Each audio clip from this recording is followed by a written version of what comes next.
বন্ধুগণ আমার ভাইরা, এটা আমার হাত লাগানো ঠিক হয় নাই, বড় আমি গুনাহ করে ফেললাম।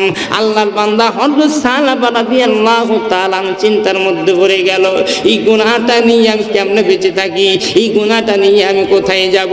আল্লাহর বান্দা বন্ধুগণ আর দেরি করলেন না। আবু সাঈদ ডাকতে বলে, প্রাণের স্বামী, তাহলে তোমার হাতের মধ্যে হাত লাগাইছে? বলে না, আমার হাতের মধ্যে হাত লাগাইছে, আর কোনো কিচ্ছু করে নাই, আমি তাকে মাফ করে দিয়েছি, আপনি তাকে মাফ করছেননি।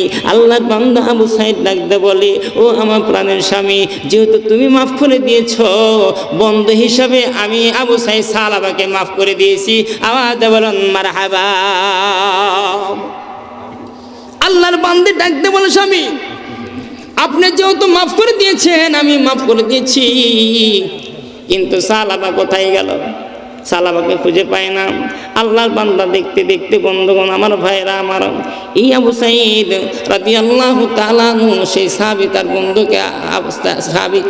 তার বন্ধুকে দেখানোর জন্য, খোঁজার জন্য বের হয়ে গেছে। কোথায় গেল সালাবা, কোথায় গেল সালাবা?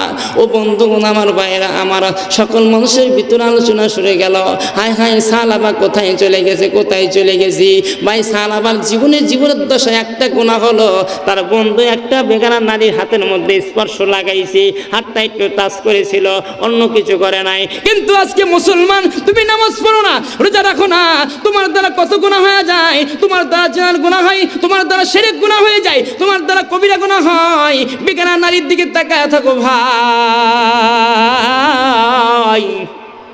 কত মানুষের ইজ্জত তুমি হরণ করলা, কত নারীর তুমি সম্মান নষ্ট করলা, কত গুনাহ আমার দ্বারা হয়। একটুবার খেয়াল করে দেখো, এই সালাবা রাদিয়াল্লাহু তাআলা আনহুর ভিতরে কিন্তু মাত্র একটা আমল ছিল, সেটা হলো কি? হযরত আবু সাঈদ রাদিয়াল্লাহু তাআলা বিবির হাতের মধ্যে একটা হাত লাগাইছে, এছাড়া আর কিচ্ছু করে নাই। এই সালাবা আর বাড়ির মধ্যে নাই। আবু সাঈদ খুঁজতেছিল, কোথায় গেল। এই গ্রাম ও গ্রাম, এই মহল্লা ওই মহল্লা, বিভিন্ন জায়গায় খুঁজতেছে, আবু সাঈদের সন্ধান পাওয়া যায় না। আল্লাহর নবীজির সাহাবী দেখতে দেখতে, খুঁজতে হযরত সালাবার সাথে আবু সাঈদের সাক্ষাৎ হয়ে যায়। সালাম বিনিময় করে আবু সাঈদকে দুইটা হাত ধরছে। বন্ধুরা আমার, দেখ দল ভাই, বন্ধু শোনো, তোমার অনুপস্থিত কারণে আমি অসহায় মনের অজান্তে তোমার বিবি হাত ধরেছিলাম। ভাই, তোমার বিবি আমারে ক্ষমা করছে, তুমি ক্ষমা করছো নি? আল্লাহর বান্দা আবু সাঈদ ডাকতে বল, ভাই যেহেতু আমার বিবি তোমাকে ক্ষমা করে দিয়েছে, আমিও তোমাকে ক্ষমা করলাম, চলো একটু আমার ঘরে যাইবানি। বলে, ভাই রে, তোমার স্ত্রী ক্ষমা করে দিয়েছে, তুমিও ক্ষমা করে দিয়েছ।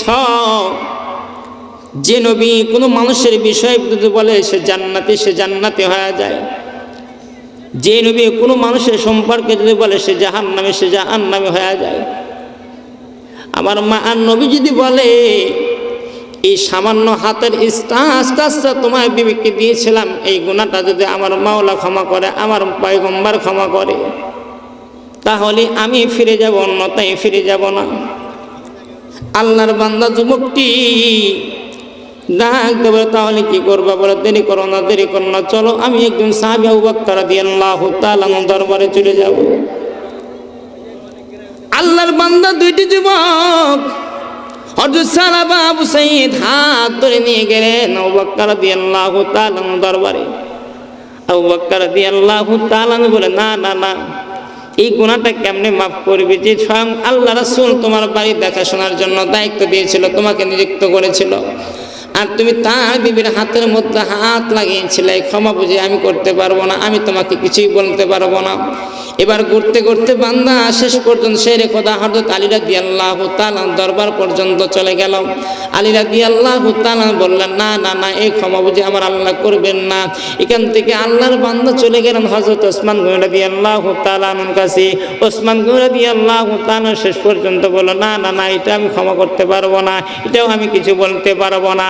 শেরে খোদা কাছেও গেল, সেখান থেকে ফিরে আসলো, সে কোনো অ্যান্সার দিতে পারলো না, কোনো পরামর্শ দিতে পারলো না। আল্লাহর বান্দা করতে করতে বন্ধুরা আমার হযরত ওমর রাদিয়াল্লাহু তাআলা দরবার পর্যন্ত চলে গেল। ওমর পর্যন্ত সে পালন দিল না, তার আক্তার মেজাজ স্ট্রং হয়ে গেল। এমন সময় রাহমাতাল লিল আলামিন আখিরি জামানার পয়গম্বর দরবার পর্যন্ত যাওয়া হলো। আল্লাহর নবীকে যখন বলা হলো, আমার নবী মায়ার নবী ডাকতে বললেন, ও আমার সাহাবারি, আমি তোমাকে তার বাড়ির দেখাশোনার জন্য তোমাকে দায়িত্ব দিয়েছিলাম, আবু সাঈদের ফলগুলো দেখার দায়িত্ব তোমাকে দিয়েছিলাম, তার বাড়ির কাজকর্ম দায়িত্ব তোমাকে দিয়েছিলাম, কিন্তু তুমি কোন সাহসে তুমি আবু সাঈদের বিবির হাতের মধ্যে হাতটা তুমি লাগাইলা, একবার স্পর্শ করলা, এই ক্ষমা তো আমি করতে পারবো না। আমি আখিরি জামানার রাহমাতুল লিল আলামিন তোমাকে মাফ করে দিতে পারবো না।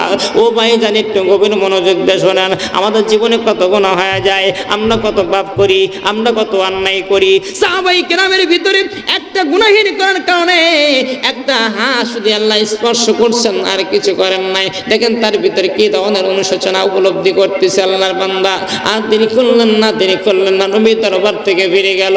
নবী তার ক্ষমার কোনো আশ্বাস দিলেন না, নবী কোনো তার ক্ষমা করার কোনো আশ্বাস পর্যন্ত দিলেন না। আল্লাহর বান্দা যুবক ডাকতে বলো, ও বন্ধু আবু সাঈদ রে, আমি তোমাকে বন্ধু হয়ে একটা জিনিস আদেশ করবো আবু সাঈদ। কি করবা ভাই, করে ফেলাও, বলে ফেলাও। আল্লাহর বান্দা যুবকটি ডাক দিল, আবু সাঈদ রে, আমার দুইটা হাত তুমি একটু নিয়ে নাও, এবার পিছন দিকে দিয়ে দাও। আল্লাহর বান্দা দুইটা হাত যখন পিছন দিয়ে দিলেন, এবার মাথা সব বেঁধে দিয়ে দিলেন। বন্ধুরা আমার, আল্লাহর বান্দা সামনের দিকে যাবে, আর মানুষদেরকে বলবে এই কম্বা যাও কেন? বলো, শোনো ভাই, নবী মুহাম্মাদের উম্মত, আমি নবী মুহাম্মাদকে ভালোবেসেছি, তার দিনকে আমি ভালোবেসেছি, তার কোরআনকে আমি ভালোবেসেছি, তার আল্লাহকে এক আল্লাহ বলে মেনে নিয়েছি।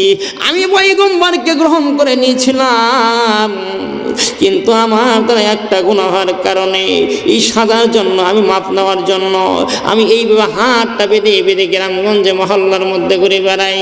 আল্লাহর বান্দা চলে গেলেন, থাকলেন না। আল্লাহর বান্দা দেখতে দেখতে বন্ধুরা আমার চলে গেলেন পাহাড়ের পদদেশে যাইয়া আল্লাহর বান্দা কান্না করে। কেমন কান্না করে ভাই, কোন মানুষের যদি সন্তান না হয়, সেই বয়সে সন্তান পেয়ে সেই সন্তান যদি 5 দিন পরে মারা যায়, ওই মা বাবা যত কষ্ট না পায়, ওই সাহাবী একটা শুধু গুনাহের করার কারণে একটা